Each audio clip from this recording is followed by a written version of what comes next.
আসসালামু আলাইকুম, সবাই কেমন আছেন? আশা করি সকলেই ভালো আছেন। যে যেখানে আছেন আলহামদুলিল্লাহ, আল্লাহর অশেষ রহমতে আমিও ভালো আছি। তো আমি পপি চলে আসলাম আজকের ব্রেক নিয়ে। সেটা দিন পরে। তো আজকে হয়েছে গিয়া হসপিটালে গেছিলাম বাচ্চাদেরকে নিয়ে।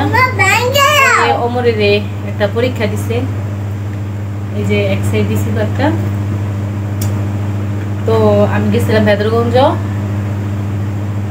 হয়েছে গিয়া মডার্নে গেছিলাম হসপিটাল। তো ওইখানে যা পরীক্ষা নিরীক্ষা করলাম। ওর দীর্ঘদিন ধরে বুকের ভিতরে কাজ জমা ছিল, ও অনেকটা অসুস্থ। রাত্রে অনেক সময় দেখা যায় রাত্রে ঘুমাইতে পারে না। কি বলে তো গাইস, দীর্ঘদিন ধরে আমার ছেলেটা অনেক অসুস্থ। আপনারা তো জানেনই আমার সমস্যার কথা, আমি ডাক্তার দেখাতে পারি নাই। তো এখন দেখাইছি অনেক কষ্টে। তো দোয়া করবেন আমার ছেলে যে সুস্থ হয়ে যায়। ওর মাথায় কয়েকবারই দেখছেন যে আমি চুল কাইটা দিছি তালুতে, কারণ এখানে অনেক গোঠা গোঠা উঠছিল, নাক মুখে ভরে গেছিল। এখন আবার আজকে ঠান্ডা প্রচুর।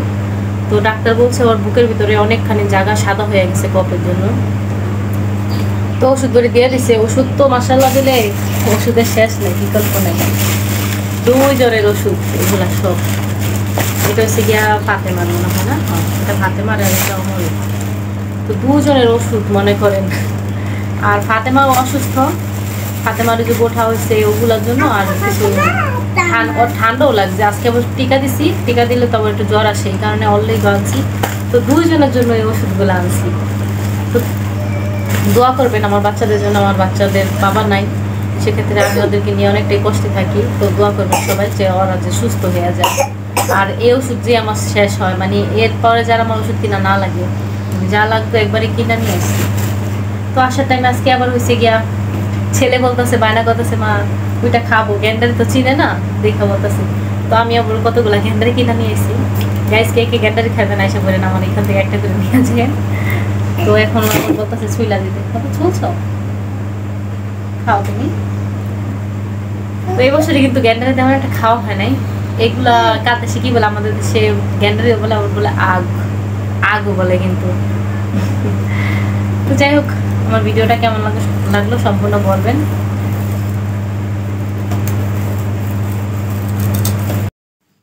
তো গাইস, আমরা উপরে গেছিলাম দোতলায় আর কি ডাক্তার দেখাইতে। তো ডাক্তার এখন আসে নাই। তো ভাবলাম একটু নিচে যাই, ছেলেকে নিয়ে একটু ঘোরাফেরা করি, দেখি কেমন। মানে নিচে অনেক বাতাস, উপরে অনেক গরম, মানুষের ভিড়, তাই নিচে চলে যাইতেছি। তো সিঁড়ি দিয়ে আসলাম না, এদিক দিয়ে একটু নামে আসলাম। তো এখন যাইতেছি। এই তো এই হলো একটা গেট, এটার অনেকগুলা গেট, এটা একটা সরকারি হসপিটাল। তো যাই হোক, ভাইয়ের বই যে দাঁড়ায় রয়েছে, বলতেছি যে আয় বাইরে যায় বসি, কারণ দেখা যায় ভিতরে অনেক গরম, মানুষ বেশি। তো মানে বাইরে গেলেই ভালো হয় বেশি। তো এই নিচে হলো গিয়া করে, মানে টিকিট কাটে, কাইটা কুইটা আমরা সব কিছু করছি, কমপ্লিট করছি। এখন নিচে যাই একটু অপেক্ষা করি, দেখি কখন ডাক্তার আসে।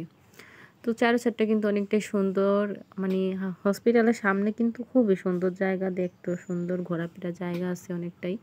তো ভাবলাম এই সুযোগে একটু ঘুরে নেই সব কিছু, আর আপনাদের সাথে একটু শেয়ার করি। আমাদের ভেদরগঞ্জ সরকারি হসপিটালের মানে এটা সামনে, পাশাপাশি মডার্ন। তো এখানে থেকে সরকারি থেকে কোনো কিছু মানে হলে আবার মডার্নে যায় পরীক্ষা নিরীক্ষা করতে হয়। তো দেখেন কত সুন্দর দৃশ্য, কত সুন্দর গাছগাছালি, কত সুন্দর পরিবেশ। আমি আর আমার ভাইয়ের বৌদি আছি, আমার ছোট বোন ভিডিওটা করতেছে। তো কেমন লাগছে আমাদের ভিডিওটা সবাই জানাবেন। আর আমার ছেলে তো ওদিক এদিক দৌড়াদৌড়ি করতেছে, একটা জায়গায় যাওয়ার কথা শুনলে তো অনেক খুশি হয়ে যায়। তারপর আবার যদি দেখে যে কোথাও ঘুরতে গিয়েছে, তাহলে মানে ওর কি বলবো, অনেক খুশি হয় ঘোরাফেরার কথা শুনলে। তো দেখেন কি সুন্দর গাছে ফুল ফুটে রয়েছে। আমি একটা ছেড়ে নিই না, এটা কলিটা দেখছেন কত সুন্দর একটা ফুল, খুবই সুন্দর কিন্তু ফুলটা। যাই হোক, এই দেখেন এটা হলো সামনের সাইডটা আর কি হসপিটালের। তো আমি আমার মেয়েকে নিয়ে দাঁড়ায় আছি, বলতেছি যে ওই পাশে চলো, ওদিকে সাইডটায় অনেক বাতাস, মানে অনেকেই বসে থাকে ওই জায়গায়। তো আমার ভাইয়ের বউ আমরা একটু হাঁটাহাঁটি করতেছি, ওদিকে ঘোরাফেরা করার জন্য যাইতেছি, খুবই ভালো লাগতেছে।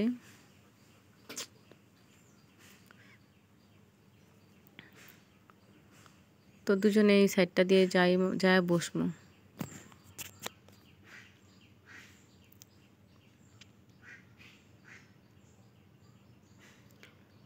তো আমি বলতেছি ওদেরকে এই সাইডটা কিন্তু অনেক সুন্দর, এই সাইডটা অনেক সুন্দর, এখানে বসলেও ভালো হবে।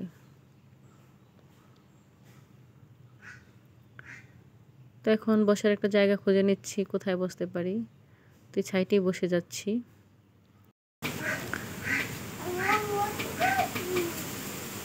তো এখানে একটু বসার একটা বালি বাতাস।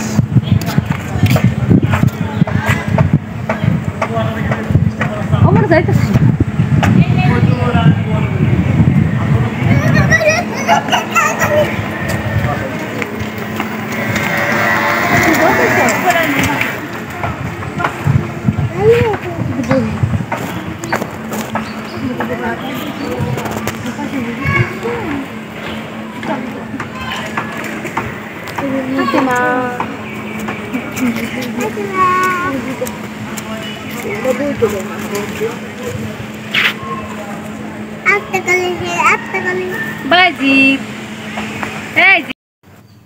তো গাইস দেখেন কত সুন্দর বসে আছি এখানে আমরা। তো জায়গাটা খুবই ভালো লাগলো, নিঝুম একটা জায়গা, ঘোরাফেরা করার জন্য অনেকটাই সুন্দর একটা জায়গা। তো ভালোই লাগলো। এখানে একটা গাছে কি সুন্দর একটা ফুল ফুটে রয়েছে, ফুলটা কিন্তু আমার কাছে খুব ভালো লেগেছে, তাই একটু মানে ক্যামেরায় ধরলাম ফুলটা। খুবই ভালো, চারিদিকের পরিবেশটা অনেক ভালো লাগে। চালতা গাছে কত চালতা হয়ে রয়েছে, কে কে খাইবেন, খাইতে পারেন কিন্তু। যাই হোক ভালোই লাগলো। তো এখন বাতাসের ভিতরে বৈশা বৈশা ভিডিও করতেছি। আর এই বেদরগঞ্জ এই এলাকার ভিতরে কি এলাকাটা অনেক সুন্দর, দেখার মতো, দেখতে ভালো লাগে কিন্তু চারপাশ সব কিছু। রোডঘাট অনেক সুন্দর এদিকে। হাই হ্যালো গাইস, এখন চলে যেতেছি বাসায়। হসপিটাল থেকে আইসা বসি, আমার একটু আইসক্রিম খাইতেছে। আর আমার বোন আছে, আমার বোন তো পুরাই শেষ, কত কিছু হাতে নিছে। বৃষ্টি আসবো আজকে, এমনিতে ভিজে গেছিলাম এর আগে, অনেক ভালোই বৃষ্টি হয়েছিল। তো এখন বাসায় যাইতেছি। গ্যান্ডারে নিচে ওষুধ, 2টা ফাইল, আমার পরীক্ষা নিরীক্ষা দিছিল, তো ওগুলার ফাইল আবার। তো গাইস, তো এখান থেকে চলে আসার পরে গোসল টোসল করলাম। এখন একটু বসে আছি পিছনের দরজায়, বসে হাতে গ্যান্ডারি নিছি, গ্যান্ডারি খাইতেছি। তো গ্যান্ডারিটা ভাবছিলাম যে বিক্রি করছে যে দোকানদার, সে কিন্তু অনেক চাপাবাজি করছে, অনেক বলছে যারা বেশি চাপাবাজি করে তাদের জিনিস বেশি একটা ভালো হয় না। সে বলছে যে গ্যান্ডারিটা প্রচুর মিষ্টি হবে, কিন্তু তেমন একটা মিষ্টি না, পাঞ্চা মিশা লাগতেছে। তারপর ভালোই। আমি এই বছর কিন্তু এখনো গ্যান্ডারি খাই নাই, তো ভাবলাম আসছি নিয়ে যাই। তো যাই হোক, আর আজকে যা যা ভিডিও দিলাম সম্পূর্ণ দেখেন। আর কি বলবো, আজকে হাসপাতালে গেছি, যা দেখি সব ডায়রিয়ার রুগী, আর হয়েছে গিয়া বেশিরভাগই মানুষ ডায়রিয়া, ঠিক আছে ওইখানে।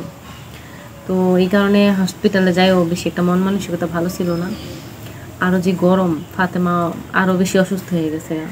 মেয়েটা এখন আমার শুয়ে রয়েছে, শুয়ে দিয়ে আনছি না, মনে হয় জ্বর হচ্ছে, হালকা হালকা জ্বর দেখছি আমি।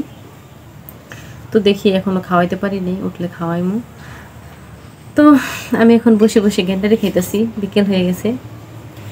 আর সারাদিনের ব্লগটা আমার কেমন লাগলো সবাই কমেন্টে জানাবেন। যারা যারা নতুন আছেন সবাই একটু আমার ভিডিওটা দেখেন, আর যারা যারা আমার ভিডিও দেখেন সবাইকে বলছি একটা অনুরোধ, যে আপনারা আমার সম্পূর্ণ ভিডিওটা দেখে টান দিয়েন। আগে আমার ভিডিওটা অল্প কিছু দেখে না দেখে টান দিয়ে দিয়েন না, ঠিক আছে? কারণ আমি একজন ছোট ব্লগার, আর আমার এখনও চ্যানেলটা অনেক ছোট। আপনাদের দোয়া থাকলে আমি কিন্তু একদিন অবশ্যই বড় চ্যানেল করতে পারবো। তো সবাই আমার জন্য দোয়া করবেন, আর আমার পাশে থাকবেন, সবাই আমাকে সাপোর্ট করবেন বেশি করে। আর সবাই একটু লাইক কমেন্ট শেয়ার করবেন, ঠিক আছে? তো ভালো থাকেন সবাই। আর আমার এই পর্যন্ত ভিডিও আজকের মতো। তো আল্লাহ হাফেজ। বেশি কথা বলে ফেললাম, তো কেউ কিছু মনে করবেন না। তো ভালো থাকবেন সবাই, চলে যাচ্ছি।